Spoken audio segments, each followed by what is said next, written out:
All right, my next guest will be facing Danny Sabatello at Bellator 278 on April the 22nd. And of course, it is Jornel Lugo on the show. Jornel, how are you? How's it going, man? Everything's fine. How you doing? I'm doing fantastic and excited to have you back on the show. The fight is getting closer and closer. Camp is winding down. How's it been? How are you feeling? Feeling good. Camp has been good. I'm coming off a fight in February, so it's only 7, 8 weeks away. 7, 8 weeks since my last one. So, I'm still in shape, still, not fat. I didn't have enough time to get too big. So it's been good. It's been smooth. Actually, I think it's better this way when it's like shorter camp. That 8, 9, 10 weeks of training is too much. Yeah, that's got to be a grind on your body. So as far as what you've been doing since you just had a fight, very recently, Bellator 275, you had that UD win over Brian Moore. Anything specific you've been doing for this camp since it's been shorter? I just jumped right back into conditioning. I cut back a little bit on the hard cardio. I think I was doing too many of them in the week, and I wasn't giving my body enough time to recover and grow. So I think this camp, I just started implementing rest more, because I got this whoop strap, and it tells you like how much rest you get, and it tells you like it pretty much keeps you on point with recovery. Gotcha. And that was one thing that I never really focused on. I just trained hard, and then trained hard again, and then trained hard some more. I never actually was real focused on recovery. So now that's one big thing. Getting to sleep early, for example, like going to bed at 10:30, things like that. Sleep is so important. Trust me, man, the older you get to, the more crucial it is. As far as your training partners go, any new training partners, or basically been the same old bodies as previous? No, same guys. My friend Brandon Carroll, another friend Alex Rogers, is pretty much just those two guys that are main guys that I usually train with every day. Very small situation, not a big camp, nothing crazy. And as far as that cut to bantamweight for you, is it still fairly easy? Like, what are you walking around at these days? Yeah, I would say after my Keith Lee fight, I got up to like 160. And but what happened was, so I don't usually like to cut too much weight. So what I'll do is I'll lose weight. And I lost weight. I got down to like 48, and then I cut the weight for Brian Moore. But when I lose weight, I'm never able to put all the weight back on. So I feel like making weight is not a hard thing, but how do you get back into the ring so heavy? Like Alex Volkanovski the other day when he fought, he weighs in at 45 and he's fighting at like 64. Like, how are you gaining, what is that, 19 pounds? You know what I'm saying? Like, how are you gaining so much weight? I'm 146 fight night. You know what I'm saying? So my hardest thing is trying to do it in a way where I can put weight back on. So this time around, I'm trying to stay a little bit bigger so I can cut more fight week, so I can put a little bit more weight back on, That makes sense. And Volkanovski, I don't know if you know this or not, but he used to be like 230 pounds back in the day before he changed his body and dove straight into MMA. That guy is an absolute animal. Yeah, I mean, it's crazy, but it's a lot of guys who do that, though. I heard Max Holloway gets back up to like 73. Like, I hear a lot of these guys are getting really big the next day. And I'm not saying size doesn't pay the bills. You know what I'm saying? I'm not saying that's the biggest thing in the world, but I also don't want to be so small compared to everybody else, That makes total sense. And I'm actually glad you mentioned Volkanovski, because it segues into a question I wanted to ask you. UFC 273 was just this past weekend. We had the 135-pound title on the line, Sterling and Jan. Did you watch that? And did you feel like the right guy won, or do you feel like Jan should have won? Well, when I watched it, obviously it was second and third for Aljamain, and it was fourth and fifth for Peter Yan. But I couldn't really remember the first round. I don't remember much happening. So I'm like, maybe Peter Yan won that, because I do remember he was walking forward. But then when I went back and I watched it, he walked forward and did nothing. Mm-hmm. So, I wasn't watching as a judge. And if you watch as a judge, you'll see that Peter Yan didn't really do much. He was kind of like coming forward. The things that he threw, they weren't landing. Aljamain was throwing leg kicks, throwing kicks here and there. He was being more active. He threw a lot more punches. He won the round. So Aljamain won that. Okay. And it segues to my next question here, which I feel like is the more important one. The bantamweight division in Bellator is stacked. and as is the UFC. So when you look at the two and you compare them, do you feel like they're equal, or do you feel like you guys in Bellator, can be a little bit better than what the UFC has, or vice versa? Mm, I think their top guys are better. Aljamain Sterling is really good. He's good. All right, so like Aljamain Sterling, Peter Yan, Jose Aldo. Did I say TJ Dillashaw? Yeah, yeah. Yeah, TJ Dillashaw, Corey Sandhagen, and then Marab. Like I think those guys, I think are tougher than majority of like the Bellator fighters. To be honest, I think we have outside of those top guys. I think Bellator has really deep pool and we can compete with all of them too. Obviously, I feel like obviously on any given night, anybody can beat anybody. Mhm. But I do think like Jose Aldo, man, come on. I don't feel like he's been through, he's fought everybody. He's super solid everywhere. TJ Dillashaw, the same thing. These guys are really good, you know. A lot of the Bellator fighters are, except for Horiguchi. Horiguchi's been around for a while. But like, obviously myself, I'm only 8-0. Like even like you look at Stotts, Archuleta, a lot of these guys, they haven't beaten all the craziest guys yet. Whereas those UFC guys are like old veterans, you know? I just feel like sometimes like the Bellator fighters, and not just necessarily the bantamweight division, but just in general, get a little disrespected. There's a lot of studs over at Bellator, and I feel like they should get a little bit more respect rather than always playing second banana to the UFC. Yeah, no, for that, definitely. We're because you got to think about it, right? Once again, though, outside of the top 5 in each of the weight classes, that's just basically, you could just call them regional fighters, just fighters. You know what I'm saying? Like their top 5s are the greatest. You know what I'm saying? But you can't say, oh, because you're in the UFC, if you're not ranked, you could easily be beat by a regional guy. Hmm. Or even if you are ranked, it's really just like the top 5s. Those guys are really tough in the top 5, you know. But the bantamweight division in particular is really good in Bellator. Yeah, very, very well said. I agree with that. I just felt like I wanted to get your take on it, and I think you're spot on right there. Let's recap that big win over Brian Moore, man. Bellator 275. You go all the way over to Dublin, Ireland. You're playing the heel, going in there to a guy in his home crowd. All his fans are right there. What was that atmosphere like for you? It was good, man. It was good. I mean, I had fun. It was very alive, you know. Especially coming off. Think about this. The majority of my earlier fights, because when I first debuted, I was like on the prelim of regional cards, so like there was no one there.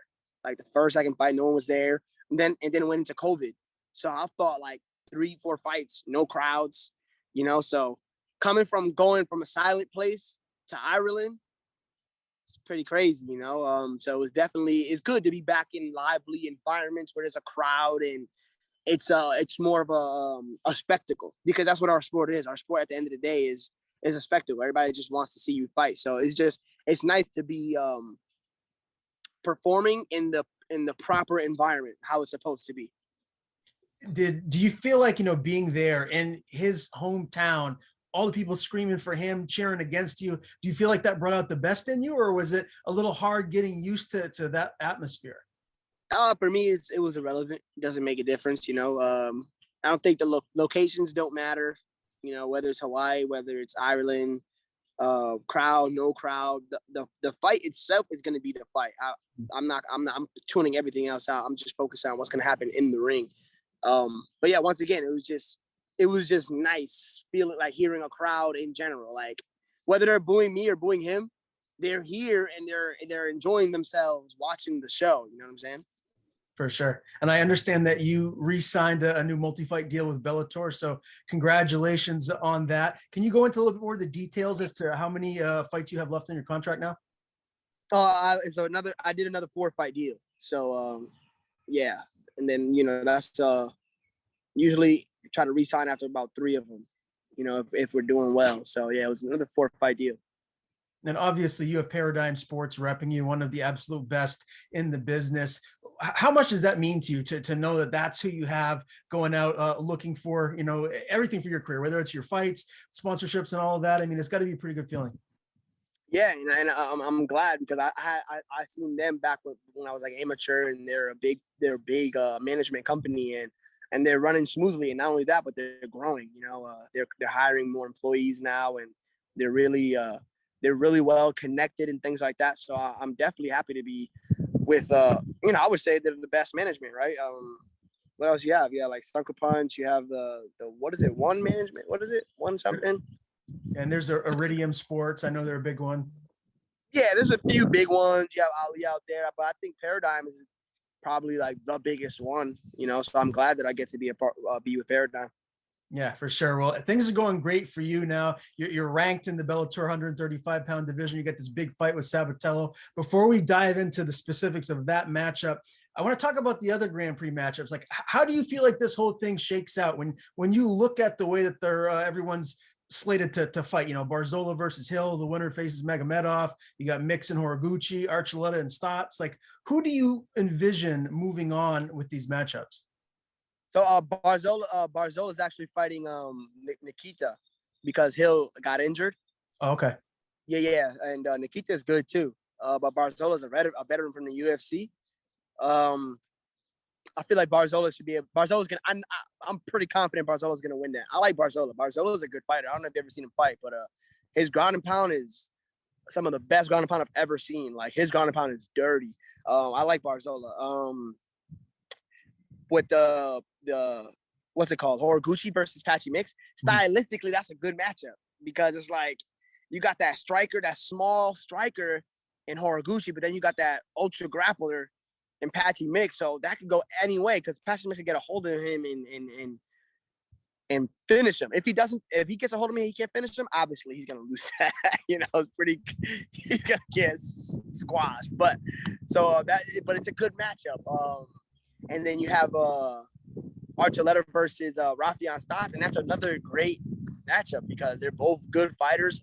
Archuleta is like super conditioned and good everywhere, and then you have Rafian Stotts, who's like a little tank and walks everybody down. So it's hard to really say who's gonna come out of this. I don't think Magomed is gonna come out of it. Honestly, I think his style is super one-dimensional, like my opponent's style is. Just they have one thing to offer, and if you have one thing to offer in this game, in my opinion, you can't be amongst the best. How could you? Because if you look, obviously there's anomalies. We have Khabib, we have Israel Adesanya. Those are anomalies, though. How often do you see a pure wrestler who does nothing else become like one of the best people? You see what I'm saying? And Magomed is not a Khabib. Danny is not a Khabib. So you need to have a well-rounded game. So I don't feel like Magomed is gonna really do well in the tournament, honestly. And Danny Sabatello, he's not getting past me, so he won't do well either. And Higo's a good fighter as well, but I don't see him winning the whole thing either, though.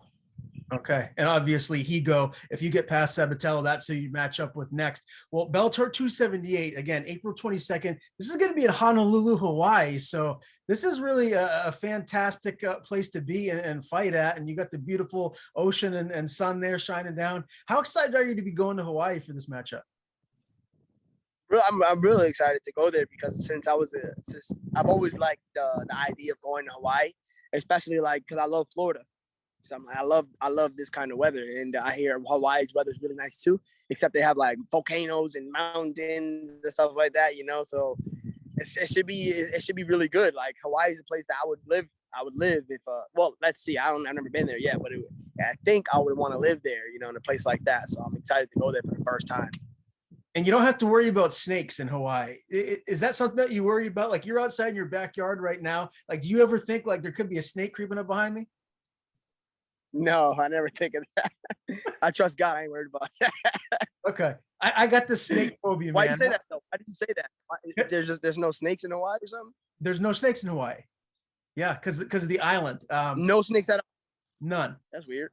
You would think that somebody would have a pet and like that pet would get out and that's the known thing. Like there hasn't been snakes in Hawaii for however many years. Like, and maybe I'm wrong, maybe that's changed, but that's one of the things that always enticed me about wanting to go to Hawaii. I don't have to worry about some copperhead coming up from behind me. Yeah, that's crazy. I didn't know that. Fun fact. All right. All right. Let's talk about Sabatello, man. Again, he's 11-1. He's got some wins over Brett Johns, Damon Blackshear most recently. And I interviewed him before I talked to you, and he's supremely confident. He feels like he's just going to run right through you. When you look at his style, you said earlier that you think that he's one-dimensional. How do you envision this fight playing out? Well, have you seen him fight before? Yes. That's a question I love to ask people, because if you've seen him fight and if you've seen me fight, who brings more to the table? Right? I mean, if you've seen all 12 of his fights, you pretty much just watched one fight, because he did the same exact thing every single time, except for when he lost. You know, whereas if you watch me fight, you've seen me just wrestle, you've seen me just stand up, you've seen me bring different things to the table based on who I'm fighting. So you see his confidence and his arrogance and what he thinks is gonna do is based on what? Based on what? His wrestling ability and grappling, right? To get you down to the ground. You see what I'm saying? So what if you knew that you were gonna fight someone and all he was gonna throw was left hooks? Wouldn't that make you a little bit more confident, because you know exactly what you're going to get into? Of course. Right? Or would you prefer to fight somebody that he threw punches, kicks, he wrestled, he did everything? Who would you feel more like, okay, I know what the situation I'm getting into? I totally see where you're going. I guess the bigger question here is, do you feel like you're going to be able to keep this on the feet, do what you want to do on the feet, or are you excited to even go to the ground, test your skills there against him? Like, do you prefer it one way or the other? I think my grappling is better than his grappling. If you watch his grappling, the people that he has grappled, like, for example, when he fought Brett Johns, he takes Brett Johns down, and Brett Johns is a great fighter. I like Brett Johns. But his ability to his bottom game is not that good. I'll say that. Brett Johns' bottom game is not very good. I mean, he puts you in guard and like throws like strikes from the bottom. You watch Damon Blackshear. He gets on his back and he kind of just like holds you on top of him and throws strikes from the bottom. These are not bottom games that you would say, okay, this is the bottom game that I want. You know what I'm saying? So stylistically, he's done well against the people that he's fought against, because they actually just like hold you on top of them, and he wants to be on top of them. So it's like, okay, I want to be here. You want me here. This works out. Whereas he hasn't really went against anyone who doesn't want to be there. He did against Erwin Rivera, the fight that he lost, and that was like one of the most resistance fights that he's had. Somebody who actually tried to get up. Now, look, Erwin's get-up game and his ability to do what he wanted isn't all that, but at least he had the right idea of what he wanted to do, and that itself gave Danny a lot of trouble. So I know, God has given me the abilities that I need to get this fight. I'm gonna do what I need to do to win. And what is that? You don't know, right? Because I bring different things to the table. But for him to win, we all know what he needs to do. And another thing about it too is, like, I feel bad if it did go his way, and it won't. But if it did, you guys may as well not even tune in, because it's gonna be boring. What is he gonna do? You're gonna take me down, try to hold on to me for 3 rounds. Don't even tune in. You better hope that things go my way, because then it's gonna be some excitement. So when you close your eyes that night and you envision how this is going to go, like, do you think this is going to be a back and forth, like grinding, fight where you get a win via UD, or do you think you're going to finish him? Do you think you can catch him on the feet or on the ground and get him out of there? Obviously I want to finish him. And but you don't know what you're gonna get into when you get in there. It could be super easy and I could just school him. It could be tough, and he could be annoying, right? At worst, he's just annoying, because he's just gonna be, I need to hold you, I need to hold you, I need to hold you, I need to hold you, I can't let you go, I can't let you go, I can't let you go. Like in those movies, like where they're like falling off the cliff and they're about to die. If they fall off, so they're like holding on for dear life, like that's pretty much what he would try to do. So at worst, it's just going to be annoying, and I'm going to still do what I have to do. He's just going to be like a bug that I have to squash, But I think I'm going to dominate, and I have God on my side.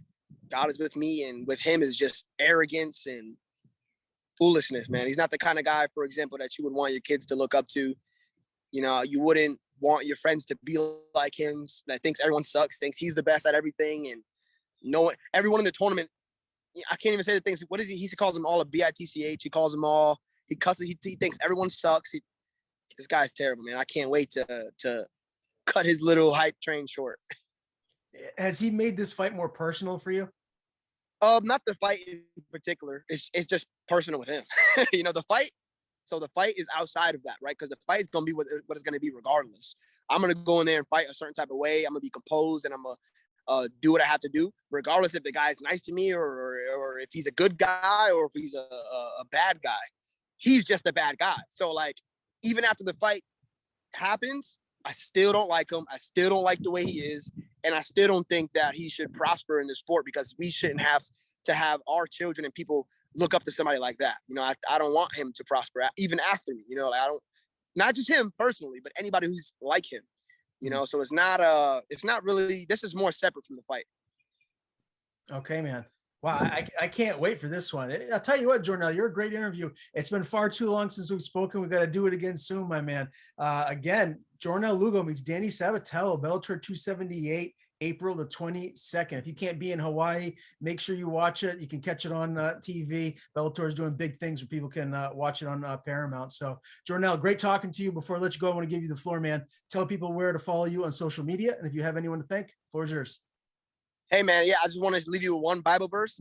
The Bible says, "For God so loved the world that he gave his only begotten son, that whosoever believeth in him should not perish, but have everlasting life." So according to the Bible, all we have to do to get saved is believe on the Lord Jesus Christ. We don't have to be a good person. We don't have to go to church. We don't have to get baptized. It's not nothing that we have to do on our part. We just put all our faith in Jesus Christ. He died, was buried, and he came back to life, and he did it all for us. So get saved today, because you never know when you're going to die. And you guys can also follow me on Instagram at @AUnoLugo and on Twitter at @AUnoLugo.